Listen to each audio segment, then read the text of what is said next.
Good. Did you get Mary's bass put down okay? Did y'all see the bass that Dwayne's playing today? It's called a ukulele bass. It's like this long. It's like, I was teasing this morning. I said, that's Mary's toy. It cost a little bit more than Mary's toys. Jeff Geddes texted me several weeks ago and said, I'm in Arkansas with 9 women. And I thought, what? Anyway, it was, Debbie, it's okay. Let me finish the story. So anyway, he was at this whatever, and there were these women who were singing at this place he was at. And it was these women doing a cappella, and he had to text me. He said, it's so awesome, and I want to talk to you about it. So then a week or two later we talked, and he said, if I give you this CD, would you listen, and maybe they could come to church, and I'll work it all out. And so I said, yeah, I'll listen. So he handed it to me last Sunday. Well, this week literally has been one of the busiest weeks of my life. I have been slammed, and I'm just so tired from, and I never say I'm tired, ever. I saw a commercial this week that this old guy, he's riding a motorcycle, and he said, when I leave, I want to leave exhausted. That's how I feel. I'm not ready to leave. Anyway, so I didn't have time to get to it, and I thought, gosh, he's going to ask me, so Terry, bring it, and we'll listen on the way to church. So the first 2 measures of the song come on, and my phone rings. So she turns it down, I answer, I talk on the phone, and then she goes, I recognize that song. Just 2 measures. And she said, I think it's, and she said, I go, no, there's no way. And so we turn it back on, and so these women start singing this song. As the mountains surround Jerusalem. Jeff, I wrote that. Seriously. Seriously. They owe me royalties, and that's what I was going to tell you, because Jeff goes, and I don't want to ruin his blessing, but he goes, if you and Jerry, if y'all like that and we come, I'll take care of it. It won't cost the church anything. All it's going to cost you is they pirated my song, buddy. I didn't get licensed for it. You owe me royalties, and I'm playing. Isn't that weird? It just, it's just so strange. This first song that comes on is a song that I taught y'all back in either late 80s or early 90s. And so, anyway, that was just so, I couldn't wait to tell you that. I started to tell you earlier, I thought, no, I'm going to save it. So, if they're watching on the internet. Do what? Yeah, and if you're watching on the internet, send your license and, no, I'm teasing. Okay, it has been so fun for me to talk and walk and teach and learn and share together the last however many weeks it's been about David, and we're continuing there today, and it's Thanksgiving week, and it's just really neat how this fell, this particular chapter. So there's a prayer in there of David of thanks that's just astounding, and we're going to look at that today. So if you have your Bible, turn to 2 Samuel chapter 7. It's so awesome. While you're turning there, it's so awesome to watch you give, especially today. I mean, every day, because Alan was saying last week in Deacon's meeting, the giving's increased, and we've been able to, we're making progress, we're making headway, and I'm so thankful for that. But anyway, so it's neat to watch you give every week, but this week especially, that out of your thanksgiving, that how generous you are. By the way, tonight, please come to supper. That tonight is as important as this hour. I mean, this feeds us spiritually, but that feeds us not only awesome food. Tony does a great job, but it feeds that part of us that we need each other. And I'm not twisting your arm. I hate that. But it'll be so much fun. And if you come, please be prepared to share 1 or 2 sentences, all right? Not 10 minutes, but 1 or 2 sentences about what it is that you're thankful for, okay? We're going to kind of have an open mic, even though there may not be a mic.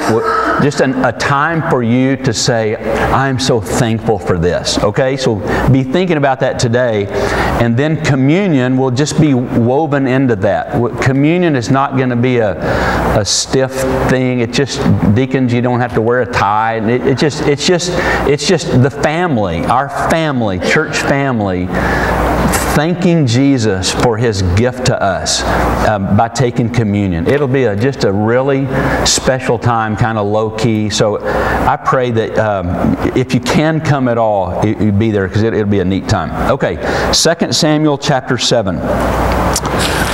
Okay, remember now, David is now the king, and last week we looked at when he brought the Ark of the Covenant back where it's supposed to be, okay? And so now that he's just finished that, and then in chapter 7, verse 1, after the king was settled in his palace, and the Lord had given him rest from all of his enemies around him, he said to Nathan the prophet, here I am living in a palace of cedar, and the ark of God is in a tent?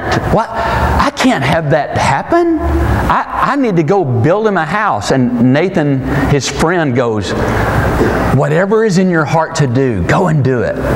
Okay, I want to stop a minute, all right? This isn't the sermon, but today's going to be a little different. I'm just going to give a thought here and a thought here and a thought here, and then wrap around this Thanksgiving thing, okay? The Holman Christian Standard Bible that Lifeway is really pushed and pushing says verse 2 this way. Verse 3, whatever, it says, go and do all that is in your heart. Now,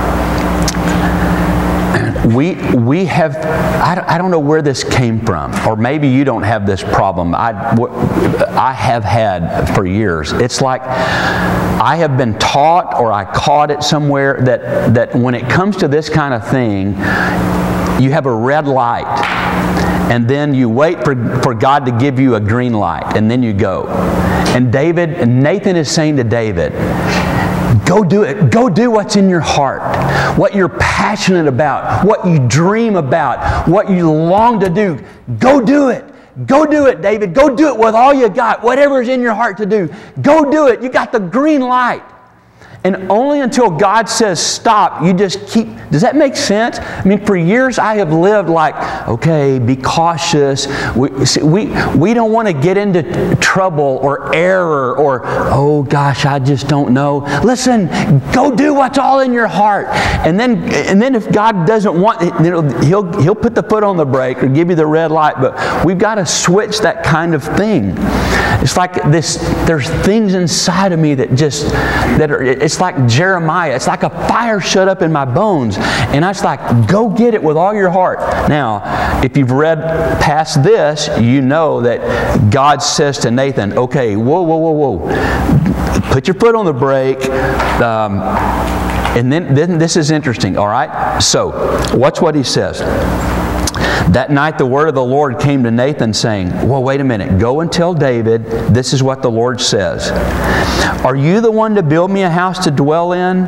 I've not dwelt in a house. From the day I brought the Israelites up out of Egypt to this day, I've been moving from place to place with a tent as my dwelling. And then look down at verse 9. I have been with you wherever you have gone. Okay, watch this. This is just, I've been just coming out of my skin on this one, okay? So God's going, from way back there until even today, I have dwelt in a tent. It's like God's going, don't build me a house. I like my tent. Here's why. Watch. This tent, this tabernacle, was the appointed place where God's presence was manifested in a special way, reassuring His people that He's there, He's with them, He's among them. It was where God met the people. it's almost, it doesn't say this here, but you keep reading and you look back how the tent moved wherever the cloud of fire and the cloud, the fire by night and the cloud in the day, it would just move and the tent would move with it. And it's like it's just God being with His people. It's almost as if God preferred the tent over the temple. Because it was more like His nature. A tent is more like God's nature than a permanent structure. Stay with me, okay? I don't want to lose you. It's because it corresponds better to the simplicity and the spirituality that He desires. The tent suggests that God is moving, He's leading, He's joining, He's pursuing, He's wooing, all that's the nature of God, where He moves in and out, and He's constantly getting our attention. That's the idea of the tent, personalizing. Whereas a temple would be interpreted as this fixed, immovable, cold, distant. It's like this, a gorgeous stone temple might easily become the sepulchre rather than the shrine of true devotion, one scholar said. So the more fixed and elaborate the externals of worship become, the more danger and potential of the Holy Spirit being stifled by them, stiffening the ceremonial into formalism. See, here's the deal. The tent showed, I want to be with you. I want to be where you are. I want to walk with you. I want to eat with you. I want to live with you. I want to sleep. God is going, I want to be with you. And He still says that to us. We have a tent kind of a God. Does that make sense? His presence is the most important thing to Him for you and for me. He wanted to be in the midst of their lives daily. He wants to be in the midst of mine daily. He wanted to be in on their every move, desiring them as He led, as He guarded, as He provided, as He took care of them.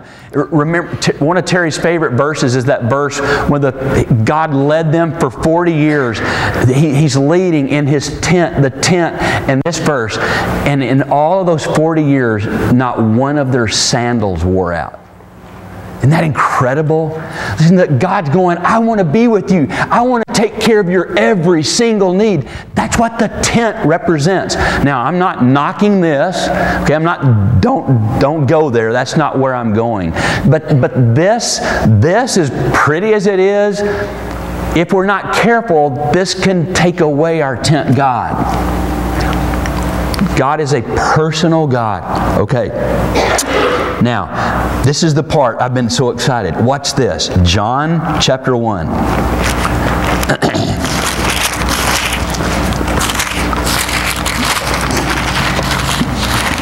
Are you waiting on me, Herschel? That a boy. I didn't want to. All right. I wanted to get there before you see the punchline. John chapter 1, verse 14. Remember what John 1 is? Remember and the Word was made flesh and dwelt. Remember all that? Okay, look at verse 14. And the Word became flesh and made His dwelling. You know what the word for that is? Guess. He pitched His tent. Oh my gosh. Isn't that awesome? It's like, see, I told you. It's a tent kind of a God. Here we are, hundreds and hundreds and hundreds of years later, and God goes, surprise! Isn't that awesome? He's like, I still want to be with you.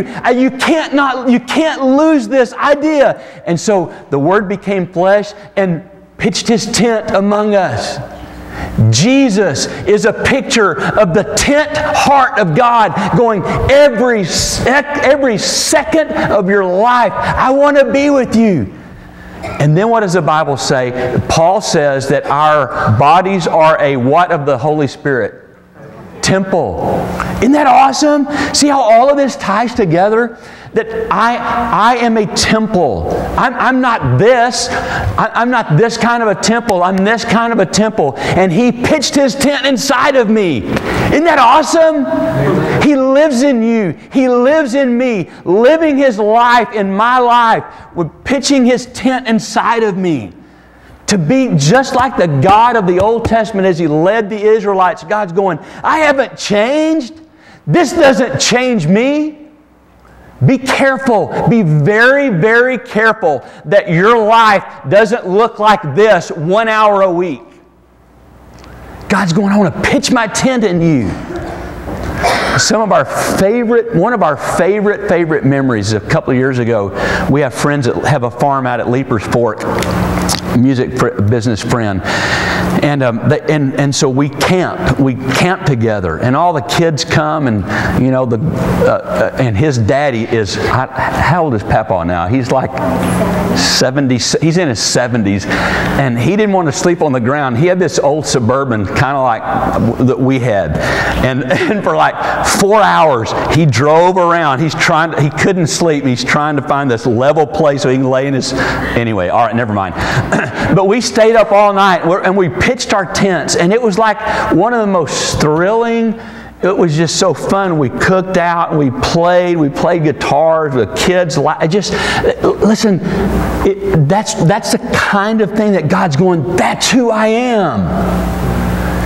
We've got to know that kind of a God. Now, don't get me wrong, okay? Please don't take this wrong. But God's going, I'm not the thee and the thou and the thine.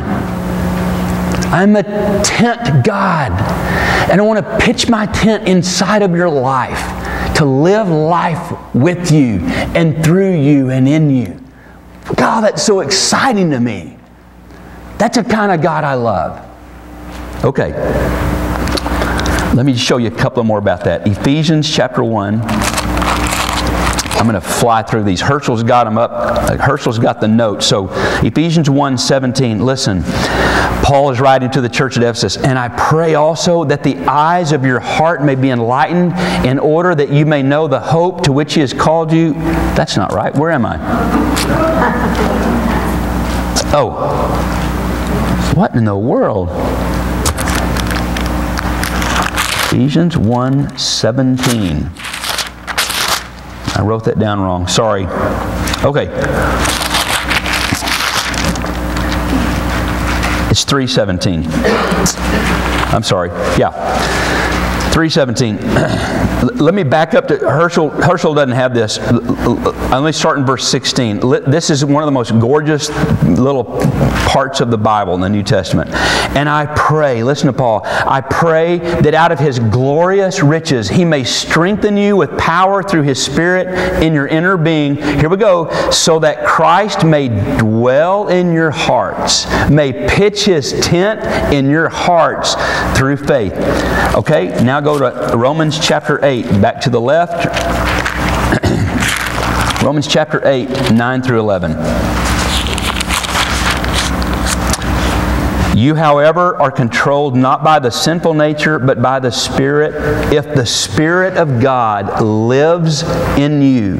And if anyone does not have the Spirit of Christ, he does not belong to Christ. But if Christ is in you, if He's pitched His tent in you, your body is dead because of sin, yet your spirit is alive because of righteousness. And if the Spirit of Him who raised Jesus from the dead is living in you, He who raised Christ from the dead will also give life to your mortal bodies through His Spirit who lives in you. It's over and over and over and over in there. Isn't that awesome? Okay, Galatians chapter 2, verse 20.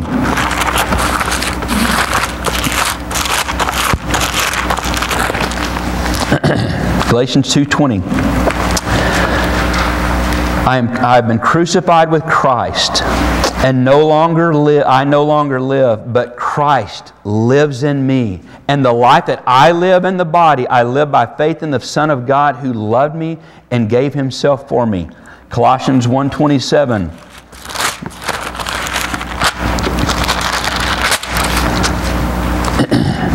To them God has chosen to make known among the Gentiles the glorious riches of this mystery. Here's the mystery, which is Christ in you the hope of glory.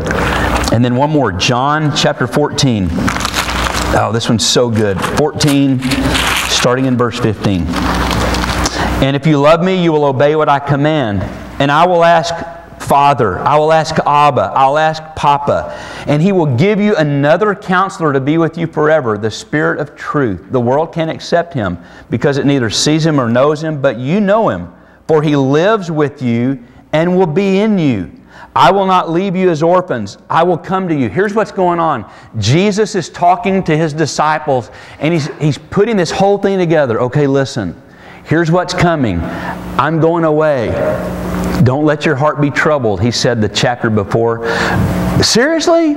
You're leaving and you're going, don't let your heart be troubled? How can that be? You're going to die and we're not supposed to be troubled? How? Because, watch this, because when I go away, I'm coming back in the form of a spirit, but it's me, and guess what? I'm going to pitch my tent inside of you. And so I'm really not going to be gone at all. Listen, this is the Jesus that lives in you.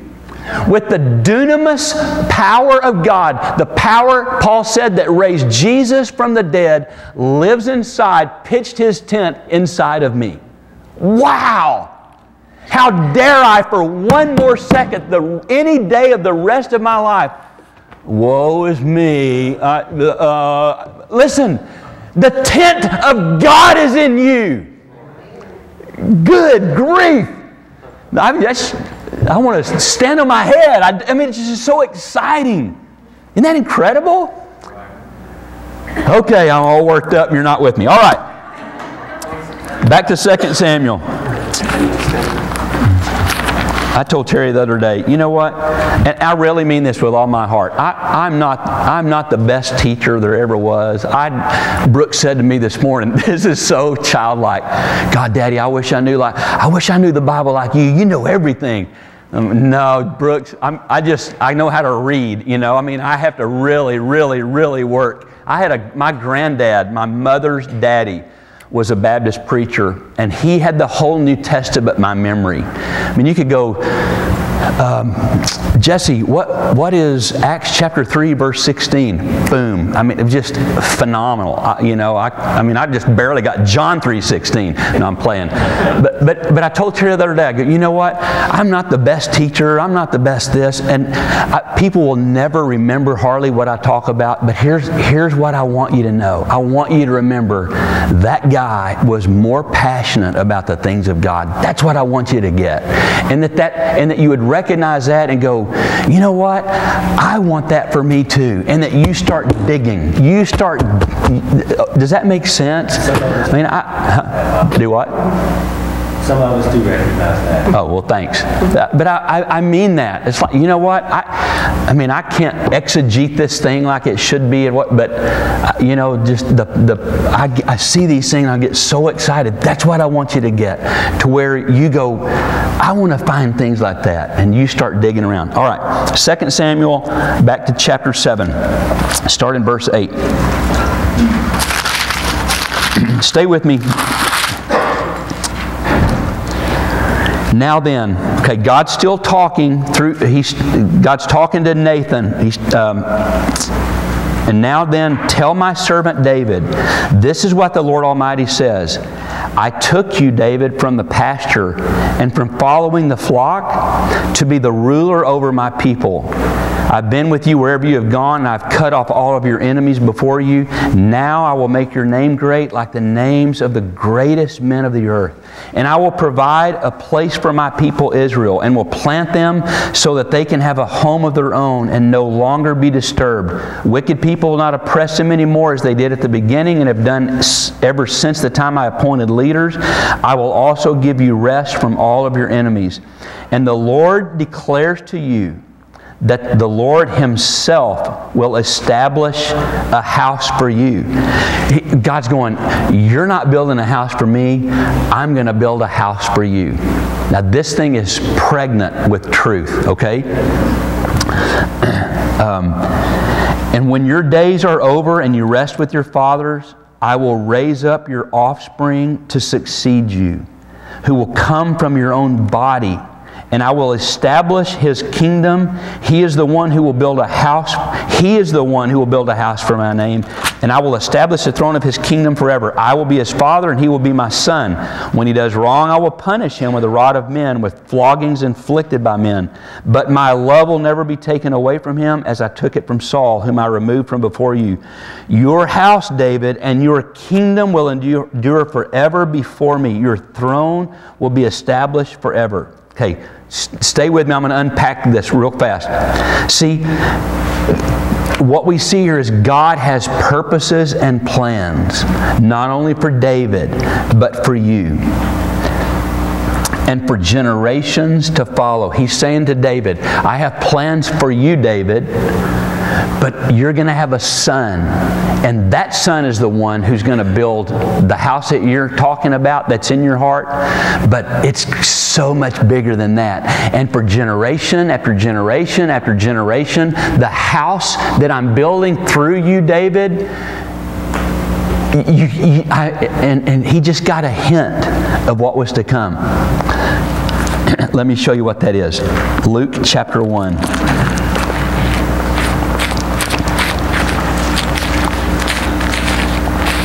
Luke chapter 1, start in verse 31. Okay, the angel is appearing to Mary. Okay, we're a few weeks out from Christmas, but that's what's going on. The angel says to her, Mary, don't be afraid. You have found favor with God, and you will be with child, and will give birth to a son, and you are to give him the name Jesus, and he will be great. Whoa! Remember what was David? I'm going to make you great, and your generations, and he will be great, and will be called the Son of the Most High, and the Lord God will give him the throne of his father David. Do you get it? Listen, no wonder Paul quotes, he's quoting from the Old Testament in 1 Corinthians when he goes, your eye has not seen, your ear hasn't heard, it hasn't even entered into your heart the things which God has planned for those who love Him. Listen, God is doing something in me today, and it's not about me at all. It's about generations from now. That's what's going on inside of the tent inside of me. God's going, oh, I got stuff here that, from generations from now, I'm going to bless because of you and through you. Isn't that incredible? Listen, as beautiful and thrilling as that is, it's also sobering for me to go, uh-oh. It's all the lovey God and grace and all that's fine. But there's also this thing of going, I have a responsibility to the tent inside of me to make sure that 10 generations from now, or what, I'm so thankful for my mom's dad, the preacher. I didn't know him really well. He died when I was young. But I'm so thankful for that godly man, warts and all, because there's things that I would never tell you about him. But he had a heart for God. I go, God, thank you that my grandfather and my great-grandfather that pastored this little Baptist church in Haskell, Texas. My grandfather was a bivocational pastor too. He built cotton gins, and then his daddy before him, and just this dirt farmer. And yet they had this heart for God. And here I am 3 generations later standing before you going, come on, you get that? Listen, that's what's going on in you. How dare we ever again be bored with this? Seriously. Here's a quick rabbit. If I ever got to talk to pastors, I would say this one sentence. To me, it's not in here like this, but to me it is a sin to preach this that it would bore people. It is. This is the most thrilling, exciting, goodness. It just comes alive for me. So I have a responsibility to Mary Caroline's great-great-great-grandchildren. And so do you, to fall in love with Jesus today. to live like this today, to love God like this today, so that what happens will be expounded in Mary exponentially, and she'll take it to a degree I've never even dreamed of. God, help her to do that. So he's saying to David, Nathan's going to, okay, this is what God said, David, you're going to have this son. Listen, Terry and I were talking early this morning. The smell of coffee woke her up really early. Sunday mornings I get up really, really early.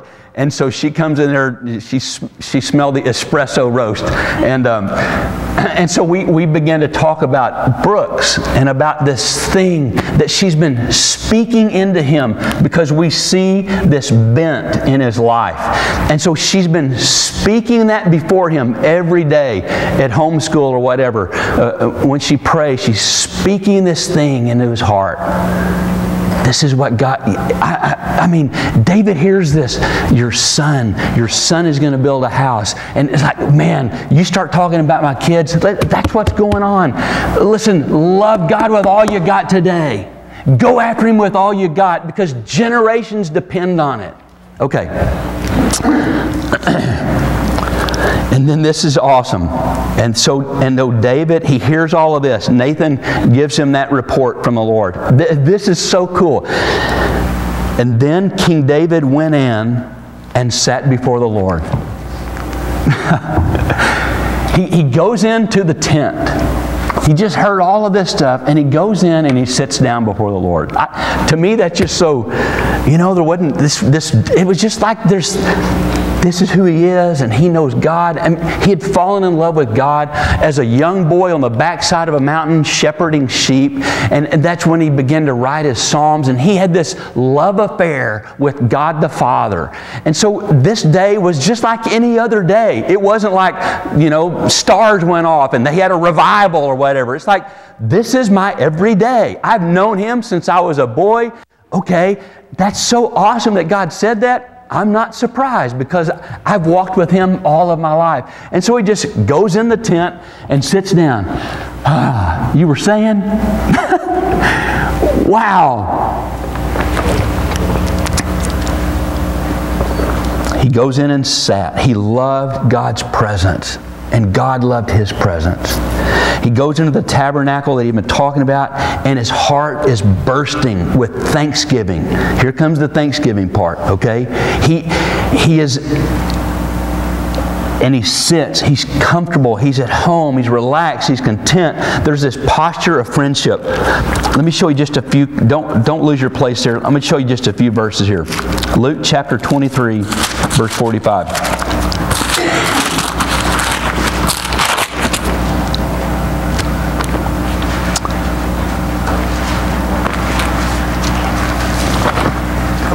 Okay, I forgot to write a sentence down before you look at that. Here's the deal. Hang on, Herschel. Okay, inside of this tabernacle, where there was a curtain in the middle of it, not exactly in the middle, it was like 2/3 of the way in, and behind the curtain was where the Ark of the Covenant was, which represented the Shekinah glory of God. And that's where we talked about this last week, where the priest got to go in once a year, remember? And he had bells on and a rope, and he would go in and he would sprinkle blood, and there was the altar of incense where, it was all of that, okay? And so that represented, okay, now David, he would get right up to it, but he loved the presence of God. And then watch this. In the tent, now I lost my place. Okay, Luke chapter 23, verse 45. It was now about the 6th hour, and the darkness came over the whole land until the 9th hour, for the sun stopped shining, and the curtain of the temple was torn in two. When Jesus died, the curtain that separated the Holy of Holies from common people like Bobby Price, when Jesus died, that curtain in the tent, it wasn't in the tent, but that curtain was rent in two. Look at Hebrews chapter 9.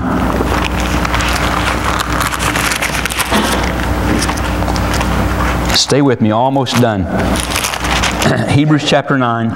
Let me start in verse 1. Now Now the first covenant had regulations for worship and also an earthly sanctuary. A tabernacle was set up. In its first room were the lampstand, table, consecrated bread. This was called the holy place. Behind the second curtain was a room called the most holy place, which had the golden altar of incense, the gold-covered ark of the covenant. And this ark contained the gold jar of manna, Aaron's staff that had budded, and stone tablets of the covenant. Above the ark were the cherubim of the glory, overshadowing the atonement cover. But we can not discuss these things in detail now. That's funny. When everything had been arranged like this, the priests entered regularly into the outer room to carry on their ministry, but only the high priest entered the inner room, and that only once a year, and never without blood, which he offered for himself for the sins of the people.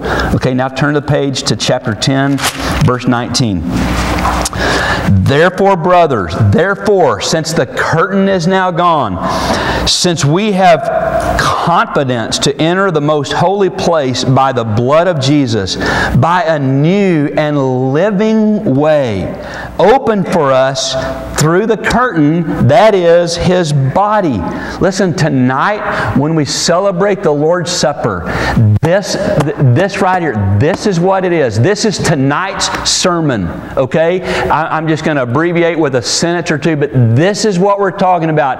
The curtain has been rent from top to bottom in the death of Jesus, and then the writer of Hebrews says, by a new and living way, open through us through another curtain, which was His body. And since we have a great priest over the house of God, what's this? Let us draw near. He went in and sat down with God. And let us draw near to God with a sincere heart in full assurance of faith, having our hearts sprinkled to cleanse us from a guilty conscience, and having our bodies washed with pure water. David is in there.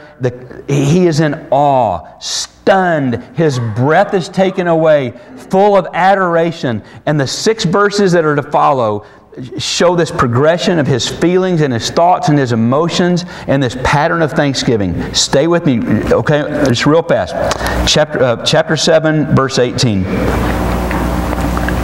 Who am I, O sovereign Lord? Okay, let's stop.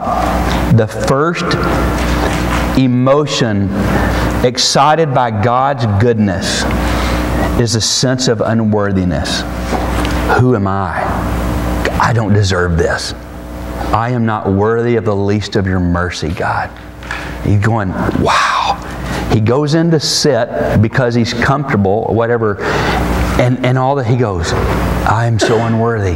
Who am I? Okay?